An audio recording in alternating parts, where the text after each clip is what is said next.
میں ہوں ڈاکٹر امجد ایوب مرزا اور آپ دیکھ رہے ہیں Balochistan news exclusive. Balochistan news exclusive by doctor Amjad Ayub Mirza.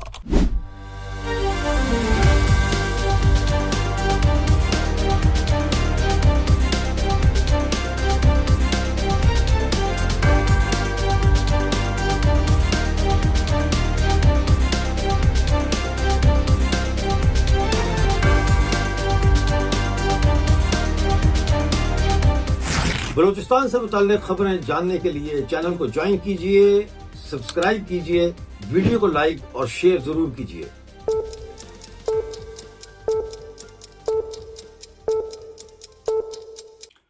آج اور کل کی تازہ خبروں کے ساتھ آپ کے سامنے حاضر ہوں۔ شروع کرتے ہیں سب سے پہلے حملے اور ہلاکتوں سے۔ ایک طرف ہم بیروت پر اسرائیلی بمباری اور ایران پر اسرائیلی بمباری اور امریکی بمباری کا رونا رو رہے ہیں، اور ادھر پاکستانی مقبوضہ بلوچستان میں پاکستانی فوج شہری آبادیوں پر ڈرون حملے کر رہی ہے۔ ایسا ہی ایک حملہ مستونگ ضلع کے علاقے کردگاپ میں پاکستانی فوج کے آپریشن کے دوران ہوا، جس میں ایک نوجوان شہید اور کئی خواتین زخمی ہو گئیں۔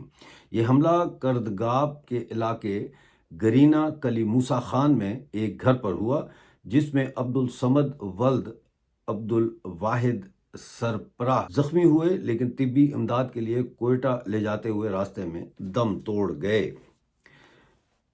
پنجگور کے علاقے پروم میں پاکستانی فوجی چیک پوسٹ پر مسلح افراد نے حملہ کیا۔ یکے بعد دیگر کئی دھماکوں اور مسلسل فائرنگ کی آوازیں سنائی دی گئیں، جس کے بعد کئی ہلاکتوں کا اندیشہ ہے۔ کرتگاپ میں بلوچستان لبریشن فرنٹ حملے میں SSG کمانڈوز کی ہلاکتوں کے بعد فوج نے علاقے میں آپریشن شروع کر دیا ہے۔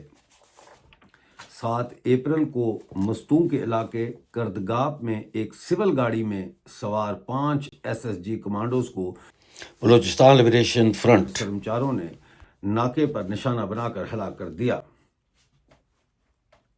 ضلع اوران میں گزشتہ روز نامعلوم افراد نے جاہو کے علاقے کوٹو میں یو فون ٹاور کو مشینری سمیت آگ لگا کر تباہ کر دیا ہے۔ پنجگور کے علاقے روم میں پاکستانی فوجی چیک پوسٹ پر مسلح افراد کا حملہ ہوا ہے۔ یکے بعد دیگر کئی دھماکوں اور مسلسل فائرنگ کی آوازیں سنائی دی گئی ہیں، جس کے بعد کئی ہلاکتوں کا اندیشہ ہے۔ دشت کمبیلا میں ممبر صوبائی اسمبلی عاصم کرگیلو کی کمپنی سائٹ یا کیمپ پر مسلح افراد نے کنٹرول سنبھال کر تمام مشینری کو نظر آتش کر دیا اور سبھی مورچے تباہ کر ڈالے۔ اس دوران ایک بھاری مشینری ایکسکیویٹر کو ضبط کر کے سرمچار اپنے ساتھ لے جانے میں کامیاب ہو گئے۔ دشت کا یہ علاقہ کوئٹہ سے متصل مستونگ میں ہے۔ دشت ہی میں خاران واشک میں 2 مختلف مقامات پر پولیس اور FC کے اہلکاروں کو بلوچ سرمچاروں کا سامنا کرنا پڑا۔ خاران میں پولیس گاڑی میں سوار 2 پولیس اہلکار شدید زخمی ہوئے، جبکہ واشک میں FC کے قافلے پر IED سے اور مسلح افراد نے حملہ کیا۔ خاران میں پولیس گاڑی اس وقت حملے کی زد میں آ گئی جب مرکزی شاہراہوں پر مسلح افراد نے ناکہ بندی کر رکھی تھی۔ خاران تا بسیمہ شاہراہ بھی مسلح افراد کے کنٹرول میں ہے۔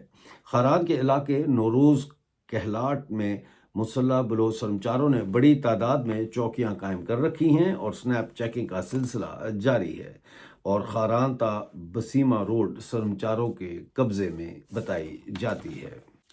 کوئٹہ تفتان شاہراہ پر BLF کا مکمل کنٹرول بتایا جاتا ہے۔ اس دوران کئی پاکستانی فوجیوں کی ہلاکتوں کی اطلاع بھی ہے اور ایک سرمچار کے شہید ہونے کے بارے میں بھی بتایا گیا ہے۔ کوئٹہ تفتان شاہراہ پر بلوچستان لبریشن فرنٹ نے 6 اپریل کی صبح 7 بجے قبضہ کیا اور 4 مختلف مقامات سے بیک وقت اسے گھیرے میں لے کر مکمل طور پر بلاک کر دیا۔ بلوچستان لبریشن فرنٹ کے پہلے دستے نے کردگاپ میں پولیس تھانے پر حملہ کر کے اسے قبضے میں لیا اور تمام اہلکاروں کو گرفتار کر لیا اور ان کا اسلحہ ضبط کر لیا۔ بعد میں اہلکاروں کو انسانی بنیادوں پر تنبیہ دے کر چھوڑ دیا گیا۔ بلوچستان لبریشن فرنٹ کے دوسرے دستے نے کلی شاہ نواز کے مقام پر شاہراہ کو بلاک کیا، جہاں ان کا سامنا 15 سے زائد ان بختر بند گاڑیوں سے ہوا جو اس ناکے کو توڑنے کے لیے روانہ کی گئی تھیں، لیکن بلوچستان لبریشن فرنٹ نے اپنی پوزیشنوں سے مارٹر گولوں کی بارش کر دی، جس کی وجہ سے پاکستانی فوجی قافلہ پسپائی پر مجبور ہو گیا۔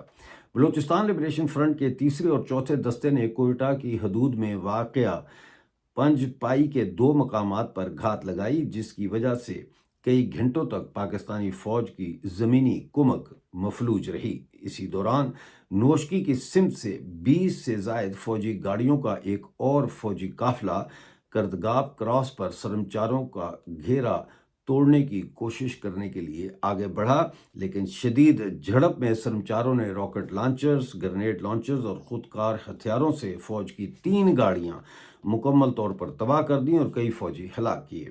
بوکلاہٹ میں پاکستانی فوج اپنے زخمیوں اور لاشوں کو چھوڑ کر فرار ہو گئے۔ جھڑپ کے دوران پاکستانی فوج نے کوڈ کاپٹر کا استعمال بھی کیا۔ اس دوران سرمچاروں نے اپنی حکمت عملی استعمال کرتے ہوئے 3 کوڈ کاپٹر مار گرائے اور دوپہر کو ناکہ بندی ختم کر کے شام تک فوج کے انتظار میں روڈ کے مختلف اطراف میں پوزیشنیں سنبھال کر بیٹھے رہے۔ اب چلتے ہیں لاپتہ افراد کی خبروں کی طرف۔ سوراب ضلع میں چھاپے مار کر 25 بلوچ افراد کو جبری طور پر لاپتہ کیا گیا ہے۔ فورسز نے ایف سی کیمپ کے قریب گھروں کو فوری طور پر خالی کرنے کا حکم دیا گیا ہے۔ علاقہ مکینوں نے بتایا کہ ان کو دھمکی دی گئی ہے کہ اگر انہوں نے علاقہ خالی نہ کیا تو ان کو بھی نشانہ بنایا جا سکتا ہے۔ کراچی سے خواتین سمیت کئی افراد کو لاپتہ کیا گیا ہے۔ کراچی کے علاقے شرافی گھوٹ میں پاکستانی فوج نے چھاپا مار کر 2 خواتین سمیت کئی افراد کو حراست میں لینے کے بعد لاپتہ کر دیا ہے۔ لاپتہ ہونے والوں میں شکیلہ زوجہ نصیر، عمران ولد فیض، عدنان ولد فیض، رضوان ولد فیض، صابر ولد فیض، نصیر ولد خیر محمد، سلمان ولد شریف اور شہزاد ولد جامل شامل ہیں۔ 7 اور 8 اپریل کی درمیانی شب پاکستانی فوج نے شرافی گھوٹ کے علاقے شاہ علی گھوٹ میں گھروں پر چھاپے مار کر ان افراد کو حراست میں لے کر لاپتہ کیا ہے۔ پنجگور ضلع کے علاقے پروم سے 2 نوجوان طالب علموں کو پاکستانی فورسز نے جبری طور پر لاپتہ کر دیا ہے۔ 5 اپریل کو تقریباً شام 5 بجے ایف سی کے اہلکاروں نے 17 سالہ حاتم ولد حاجی محمد اور 18 سالہ مروان ولد حمزہ کو لاپتہ کیا ہے۔ دونوں کا تعلق پنجگور کے علاقے شاپتان سے بتایا جاتا ہے۔ دونوں کو پروم سے حراست میں لیا گیا۔ کوئٹہ میں جبری گمشدگیوں کے خلاف Voice for Baloch Missing Persons کے احتجاجی کیمپ کو 6128 دن مکمل ہو گئے ہیں۔ کیچ کے مرکزی شہر تربت کے علاقے جدگال ڈن سے ایک شخص کی لاش برآمد ہوئی ہے۔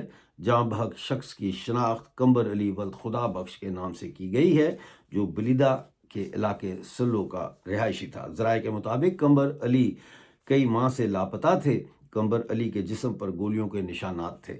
گزشتہ 2 ہفتوں میں لاشوں کی برآمدگی کا یہ چوتھا واقعہ ہے۔ بلوچستان یکجہتی کمیٹی کے مطابق شیخ حق رحیم ولد رحیم بخش کو 31 مارچ کو شام 4 بجے تربت مین بازار سے جبری طور پر غائب کیا گیا اور 5 اپریل کو اس کی لاش بانٹ چڑھائی پسنی روڈ تربت میں پھینک دی گئی۔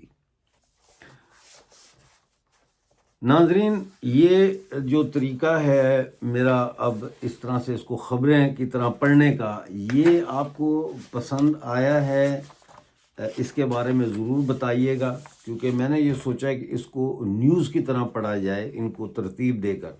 تو اگر آپ کو یہ سٹائل اچھا لگتا ہے تو بتائیے گا، نہیں تو جس طرح ہم پہلے فری سٹائل میں بتاتے تھے وہ طریقے پہ ہم واپس بھی جا سکتے ہیں۔ آپ کے کمنٹس کا منتظر رہوں گا۔ اپنا بہت سارا خیال رکھیے اور مجھے اجازت دیجیے۔